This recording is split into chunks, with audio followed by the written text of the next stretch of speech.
એક ભૈયો હતો, એના મમ્મી પપ્પા જોડે રહેતો હતો. એક દિવસ મેરેજની સિઝન હતી. તો મેરેજમાં એને તો ભૈયાને તો ફરવાનું બહુ ગમે, કારણ કે એને તો ડાન્સ કરવાનો જ બહુ ગમે. એટલે મેરેજમાં જેવો જાય એને ડીજે વાગતું હોય એટલે એ ભૈયા તો ડાન્સ કરવા માંડે. હવે એ જે ડીજે વાગતું હોય એ તો કેટલા મોટા અવાજે વાગે, એનો વોઇસ કેટલો મોટો હોય. આપણા ઘરની બહાર વાગે તો આપણા ઘરની આખી લેન્ડ હલતી હોય એવું આપણને લાગે કે આપણું આખું હાઉસ હલે છે, એટલું જોરથી વાગતું હોય. તો એના પપ્પા એને ઓલવેઝ કહે કે તારે ડીજેમાં ડાન્સ કરવો હોય એની ના નહીં, પણ તારે ડીજેની એકદમ નજીક નહીં જવાનું. એકદમ નજીક જઈએ તો આપણા કાનમાં એનો બહુ મોટો અવાજ આવે, અને એનો બહુ મોટો અવાજ આવે તો કાનનો પડદો ફાટી જાય. કાનનો પડદો ફાટી જાય તો પછી આપણને કાનમાં સંભળાય નહીં. પણ પેલો ભૈયો તો એના પપ્પાનું કહેલું સાંભળે જ નહીં ને. એને તો ડાન્સ કરવાનો એટલો ગમે કે તો ડાન્સ કર્યા જ કરે. અને એને મોટા અવાજે ગીત સાંભળવા જોઈએ તો જ એને ડાન્સ કરવાની એનર્જી આવે. એટલે જ્યાં ડીજે વાગતું હોય ત્યાં એકદમ નજીક જઈને ઊભો રહે. પછી તો એ વખતે મેરેજની સિઝન હતી તો આખા મંથમાં રોજ ને રોજ એમને મેરેજમાં જવાનું હોય. તો પછી આવી રીતે રોજ બધાને ત્યાં ડીજેમાં જઈને ગરબા રમે, ડાન્સ કરે. તો બધા એના બહુ પ્રેઝ કરે કે આ તો કેટલો હોશિયાર છોકરો છે, કેટલો સરસ ડાન્સ કરે છે, કેટલા સરસ ગરબા કરે છે. પછી મેરેજની સિઝન ફિનિશ થઈ ગઈ. પછી એક દિવસ એ સ્કૂલે ગયો તો એના મેડમ એને ક્લાસમાં ભણાવતા હતા તો એને પાછળ સંભળાતું જ નહોતું, બહુ ઓછું સંભળાય. પછી એના મેડમે એને ઊભો કર્યો કોઈ ક્વેશ્ચન પૂછવા માટે કે મને આનો આન્સર આપ. તો પેલા ભૈયાને તો ક્વેશ્ચન બરાબર સંભળાયો જ નહીં, પછી એનો આન્સર ક્યાંથી આપે. તો પછી એને કીધું કે મેડમ મને તમારો ક્વેશ્ચન નહીં સંભળાયો, મને ફરીથી રિપીટ કરીને કહો ને. તો મેડમે ફરીથી રિપીટ કર્યો તો પણ એને ના સંભળાયો.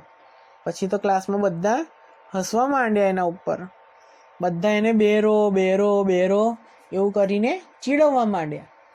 પછી એ તો રડવા માંડ્યો અને ઘેર જઈને એના પપ્પાને કીધું કે પપ્પા મને તો સ્કૂલમાં બધા બેરો કહે છે, મને બહુ દૂરથી કોઈ બોલતું હોય તો બરાબર સંભળાતું નથી.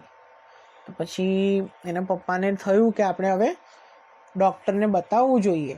એટલે એના પપ્પા એને ઈયરના હોસ્પિટલમાં લઈ ગયા કે જે ડૉક્ટર ઈયરના સ્પેશિયાલિસ્ટ હોય એમની પાસે. પછી ડૉક્ટર અંકલને જઈને કીધું કે આને તો કાનમાં બરાબર નહીં સંભળાતું. તો પછી ડૉક્ટર અંકલે એમનું જે ઇન્સ્ટ્રુમેન્ટ હતું એનાથી એનો કાન ચેક કર્યો તો એની અંદર એ કાનનો જે પડદો હતો એ ફાટી ગયો હતો.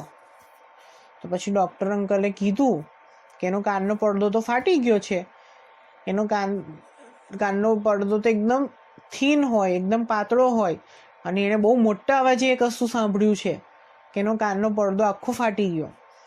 તો પછી એના પપ્પાએ કીધું કે જો મેં તને કીધું હતું ને કે તું ડીજેમાં નજીકથી ડાન્સ ના કર, દૂરથી ડાન્સ કર, એને જ લીધે તારા કાનનો પડદો ફાટી ગયો હશે. પછી ડૉક્ટર અંકલે કીધું કે આપણે ઓપરેશન કરીશું એટલે એનો કાન ઓકે થઈ જશે અને એને બધું સંભળાવવા માંડશે, તમારે બહુ ટેન્શન લેવાની જરૂર નથી. પછી એનું ડૉક્ટર અંકલે 2 ઈયરનું એનું ઓપરેશન કર્યું અને એનો કાનનો પડદો એકદમ સરસ કરી દીધો. પછી ડૉક્ટર અંકલે એને વોર્નિંગ આપી કે હવેથી તારે મોટા અવાજે ગીત સાંભળવાના નહીં, ડીજેમાં જવાનું નહીં, ઘેર પણ ટીવી જુએ તો બહુ મોટો અવાજ નહીં રાખવાનો, ધીમો અવાજ રાખવાનો, તો જ તને સંભળાશે, નહીં તો પછી ફરીથી કાનમાં પાછો પડદો ફાટી જશે. પછી તો એ સ્કૂલે ગયો તો બધા કહે બેરો આવ્યો. પણ પછી તેને મેડમે ક્વેશ્ચન પૂછ્યો તેને તો ફટ દઈને જવાબ આપી દીધો. તો બધાને એકદમ નવાઈ લાગી કે અરે વાહ, આને તો બધું સંભળાવવા માંડ્યું ને કેટલો સરસ જવાબ આપ્યો, કેટલો હોશિયાર છોકરો છે. પછી તો એને બધું જ સંભળાય, એના કાનનું ઓપરેશન થઈ ગયું એટલે. અને પછી કશું એ મોટા અવાજે નહોતું સાંભળતો. પછી તો મેડમ પણ બહુ ખુશ થઈ ગયા અને એના ક્લાસમેટ્સ જે બધા એને બેરો કહેતા હતા એ બધા એના બેસ્ટ ફ્રેન્ડ્સ થઈ ગયા. અને પછી બધા સાથે રહીને ભણતા, સાથે રહીને રમતા અને સાથે રહીને સ્કૂલે જતા આવતા. પછી ભૈયો બી બહુ હોશિયાર હતો ને એને કાનનું બધું સંભળાવવા માંડ્યું એટલે એના બધા ફ્રેન્ડ્સ પણ ખુશ થઈ ગયા, ડૉક્ટર અંકલ પણ ખુશ થઈ ગયા, એના સ્કૂલના મેડમ પણ ખુશ થઈ ગયા, એના મમ્મી ને પપ્પા પણ ખુશ થઈ ગયા. બધાએ ખાધું પીધું અને મોજ કરી. એક ભૈયો હતો, એના મમ્મી પપ્પા જોડે રહેતો હતો. એક દિવસ મેરેજની સિઝન હતી.